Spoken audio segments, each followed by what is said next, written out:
அஸ்ஸலாமு அலைக்கும் வரஹ்மத்துல்லாஹி வபரகாத்து. அல்ஹம்துலில்லாஹ் வஸ்ஸலாத்து வஸ்ஸலாமு அலா ரசூலில்லாஹ் அம்மா பஅத். அன்பிற்கினியவர்களே, இந்த ரமதான் மாதத்தினுடைய ஒவ்வொரு நாளும் பிற மாதங்களிலே இருக்கக்கூடிய ஒவ்வொரு நாளுக்கும் அல்ல, 12 நாளைக்கு சமமானது. இந்த மாதத்தினுடைய ஒரு நாள் பிற மாதத்திலே உள்ள 12 நாளைக்கு சமமானது என்ற ஒரு அறிவிப்பை நாம் பார்க்க முடிகிறது. அதற்காக இந்த அடிப்படையை வைத்து இமாம் அஹ்மது இப்னு ஹம்பல் ரஹ்மத்துல்லாஹி அலைஹி அவர்கள் துவக்க காலத்தில் ரமலான் மாதத்தில் ஒரு மனிதன் ஒரு நோன்பை கதாவாக ஆக்கினால் பிற காலத்தில் அவர் நோக்கும் பொழுது ஒரு நோன்புக்கு 12 நோன்புகள் நோக்க வேண்டும் என்றும் கூட சொல்லியிருந்தனர்.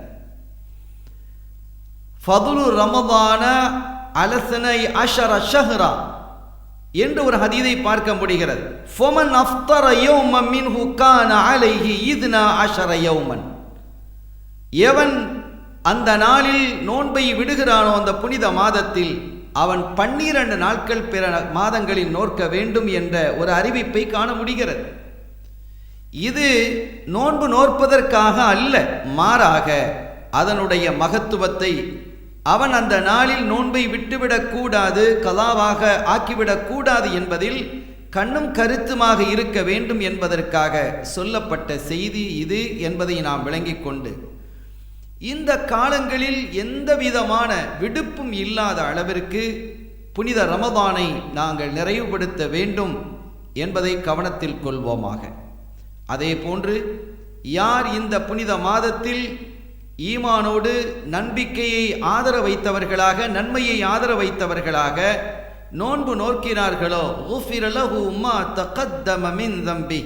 அவருடைய முந்திய பாவங்கள் அனைத்தும் மன்னிக்கப்படுகிறது என்று நபிகள் ஸல்லல்லாஹு அலைஹி வஸல்லம் அவர்கள் இயம்புகிறார்கள். மனிதன் பாவத்திற்குரியவன் தான், பாவம் புரியக்கூடியவன் தான். ஆனாலும் இந்த நோன்பு இருக்கிறதே அவனுடைய பாவ பிழைகளை மன்னிக்கிறது. அவன் அந்த நோன்பை நன்மையை நாடி அவன் நோற்பானையானால், இறைவனுக்காக அந்த நோன்பை நோற்பானையானால் அவனுடைய பாவப்பிழைகள் பொறுக்கப்பட்டு அவன் புண்ணியவனாக, அவன் மேலானவனாக சுவனபதியில் நுழைக்கப்படுவான் என்று இந்த ஹதீதுகள் நமக்கு தெளிவுபடுத்துகிறது.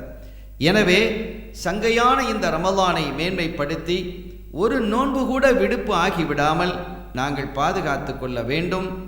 அதன் மூலமாக இறை அருளை நாம் நிறைவாக பெற வேண்டும். எல்லாம் வல்ல அல்லாஹ்வின் அருளையும் ஸல்லல்லாஹு அலைஹி வஸல்லம் அவர்களது ஷஃபாத்தையும் பெறுவோமாக. வாஹிர் தஅவானா அல்ஹம்துலில்லாஹி ரப்பில் ஆலமீன். வஸ்ஸலாமு அலைக்கும் வரஹ்மத்துல்லாஹி வபரகாத்துஹு.